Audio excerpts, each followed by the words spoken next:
नमस्कार दोस्तों, मैं आपका दोस्त अमित स्वागत करता हूं आपके अपने YouTube चैनल यूके युवा वाणी में। और जैसे कि कल जो हमने वीडियो देखा था उसमें मैंने आप लोगों को बताया था कि किस तरीके से NIOS DLED की उत्तराखंड हाई कोर्ट में जीत हुई है। उस जीत के बाद हम लोग सब इंतजार कर रहे थे कि कब कोर्ट का ऑर्डर आता है, परंतु कल शाम तक वो वीडियो नहीं आया। और आज शाम को जैसे ही ऑर्डर जो है वो आया है उसके बाद मैं ये वीडियो बना रहा हूं ताकि आप सभी लोगों को एक स्पष्ट जानकारी मैं आपको दे सकूं। चलिए देख लेते हैं कि ऑर्डर में क्या क्या लिखा है। तो देखिए, सबसे पहले ये जो है वो ऑर्डर है जो कि रिजर्व रखा गया था। तो सबसे पहले यहाँ पे रिट पिटिशंस की बात करें तो रिट पिटिशन नंबर 350 और बाकी उससे कनेक्टेड जितने भी केसेस थे सबका यहाँ पर डिटेल दिया हुआ है। उसके बाद अगर मैं आपको आगे लेकर के चलूं तो सबसे पहले इस यहाँ पर बड़े ध्यान से समझिएगा कि पूरा केस सुनने के बाद कोर्ट ने क्या ऑब्जर्वेशन, क्या जजमेंट दिया है, वो यहाँ पे आप लोग उसको देख सकते हैं। सबसे पहले जो जजमेंट दिया गया है वो जो 10 फरवरी 2021 का उत्तराखंड सरकार का जो एक ऑर्डर नंबर था उसको यहाँ पर खारिज कर दिया है उत्तराखंड हाई कोर्ट ने, जो कि 15 जनवरी 2021 को एक ऑर्डर निकला था जिसके बारे में आप सब लोग अच्छे से जानते हैं। उस ऑर्डर में यह लिखा हुआ था कि NIOS DLED को उत्तराखंड की PRT प्राइमरी भर्ती में लिया जाएगा, लेकिन उसके बाद ही 10 फरवरी को उस ऑर्डर को पलट दिया गया उत्तराखंड सरकार के द्वारा। दूसरी चीज, जो वो 10 फरवरी का ऑर्डर था उसको जो है यहाँ पर कैंसिल कर दिया गया है। तो उस ऑर्डर के कैंसिल हो जाते ही जो 15 जनवरी 2021 का ऑर्डर था वो लागू हो जाता है। 15 जनवरी 2021 का जो ऑर्डर था उसमें जो आपके सेक्रेटरी थे, सचिव थे, उन्होंने ये बताया था कि उत्तराखंड गवर्नमेंट में जो प्राइमरी स्कूल्स हैं उसमें जो वैकेंसीज निकली हुई हैं उसमें national institute of open schooling से जिन भी बच्चों ने किया है DLED ODL मोड से, जो कि 18 महीने का है, उनको जो है इस भर्ती में शामिल किया जाएगा। जबकि 10 फरवरी को एक दूसरा ऑर्डर निकलता है और उन कैंडिडेट्स को जिनको 15 जनवरी को एलिजिबल मान लिया गया था, 10 फरवरी को ये डिनाई कर दिया जाता है कि उनको इस भर्ती में लिया जाएगा। जो पिटिशनर्स का केस है वो ये है कि असिस्टेंट टीचर के रूप में प्राइवेट स्कूल्स में उत्तराखंड के विभिन्न जिलों में 2014 से लेकर 2017 तक इनको असिस्टेंट टीचर के रूप में इन्होंने नौकरी पाई थी। तो उनका ये कहना है कि उनके पास टीचिंग एक्सपीरियंस है और वो क्लास 1 से 5 तक के बच्चों को पढ़ाते थे। जो पिटिशनर्स हैं उनके पास ग्रेजुएशन की डिग्री है, उन्होंने DET पास किया है और उन्होंने जो है डिप्लोमा भी प्राप्त किया है जो कि NCT से अप्रूव्ड है एलिमेंट्री एजुकेशन में ODL मोड के थ्रू। तो इसलिए पिटिशनर जो है वो ये क्लेम करते हैं कि वो एलिजिबल हैं कि वो असिस्टेंट टीचर के रूप में, PRT टीचर के रूप में गवर्नमेंट स्कूल में जो है वो नौकरी के हकदार हैं।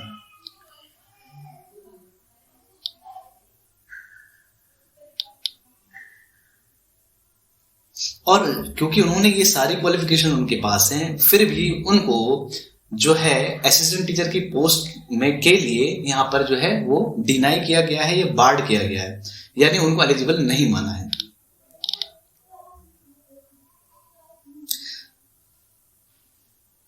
तो जो ये एक्शन है सरकार का वो आर्टिकल 14 और आर्टिकल 16 जो कि कॉन्स्टिट्यूशन ऑफ इंडिया के आर्टिकल्स हैं उनके जो है ये विपरीत जाता है। तो जो जज साहब है उनको ये कहना है कि अब हम इसको ऑब्जर्व कर सकते हैं कि जो यहाँ पर जो ये विरोध शुरू हुआ है वो इस वजह से हुआ है कि जो DLED यहाँ पर जिन बच्चों ने किया हुआ है और जो NIOS से DLED किया हुआ है वो 18 महीने का है और 2 साल का नहीं है। और दूसरी चीज ये है कि जो वो DLED किया हुआ है वो डिस्टेंस लर्निंग मोड से किया हुआ है और उसमें आपका फिजिकल प्रेजेंस जो था वो रेगुलर नहीं था। जो कि पिटिशनर्स ये कहते हैं कि जो NCT है उसने इस DLED कोर्स को रिकॉग्नाइज किया है, ये उसके थ्रू रिकॉग्नाइज्ड है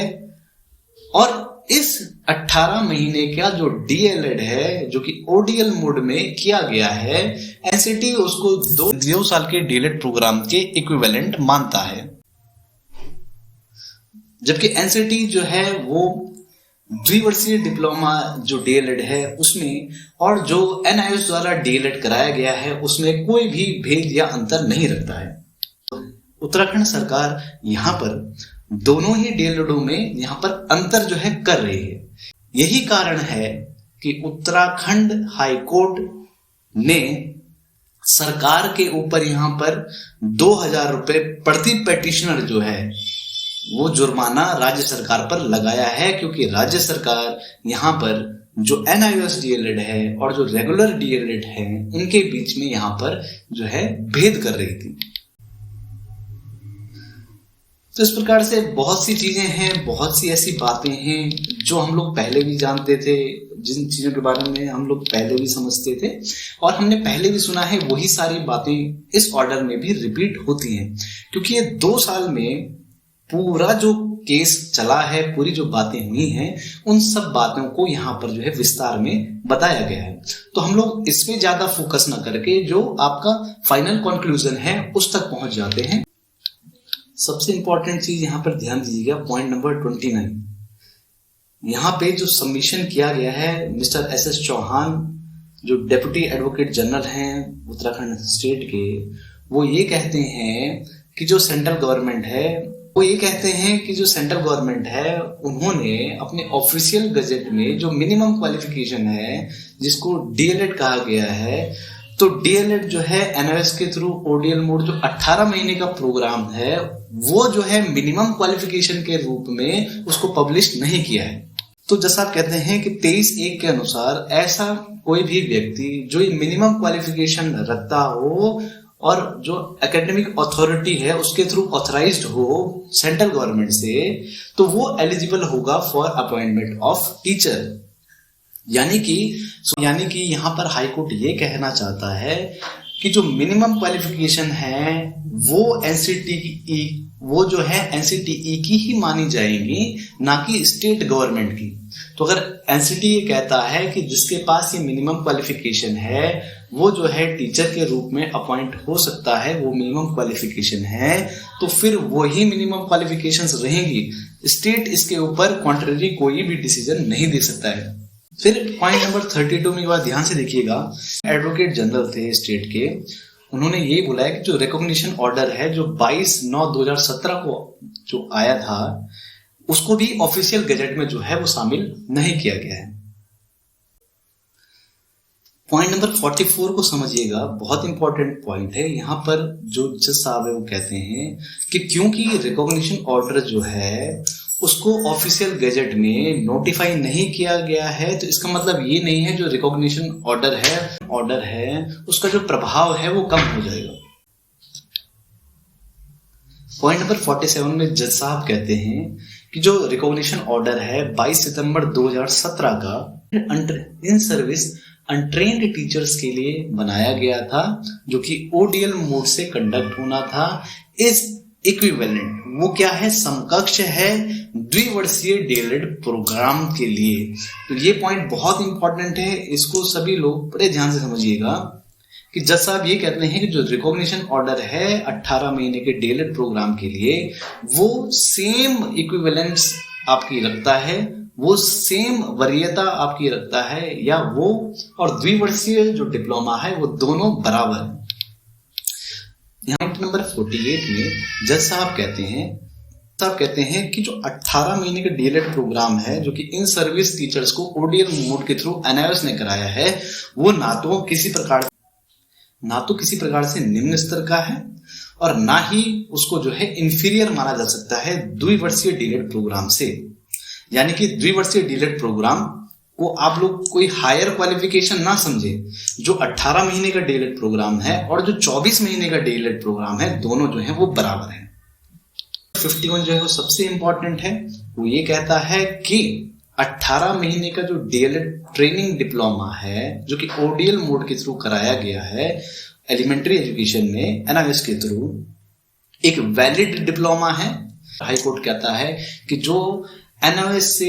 18 महीने का डीएलएड डिप्लोमा है वो वैलिड है रेगुलर पोस्ट के लिए, प्राइमरी स्कूल्स में टीचर्स के लिए उत्तराखंड राज्य में एप्लीकेशन फॉर्म फिल किए थे उत्तराखंड सरकार के प्राइमरी शिक्षक भर्ती में, उन सभी पेटिशनर्स को सरकार को अर्थदंड के रूप में 2000 रुपए प्रति व्यक्ति आपको ये सरकार को देना है। और ये जो 2000 रुपए सरकार को इन पेटिशनर्स को देने हैं वो 4 हफ्तों के अंदर आपको देने हैं, यानी कि 1 महीने के अंदर आपको देने हैं। तो ये फाइनल ऑर्डर था जो कि चीफ जस्टिस आपके विपिन सांघी और जो है साथ में दूसरे जस्टिस थे हमारे आरसी खुल्बे, उन्होंने ये डिसीजन दिया है। तो अगर आपको मेरा वीडियो पसंद आया हो तो मेरे चैनल को लाइक कीजिएगा, शेयर कीजिएगा और सब्सक्राइब कीजिएगा, ताकि आगे भी मैं ऐसे वीडियोस लेकर के आता रहूं।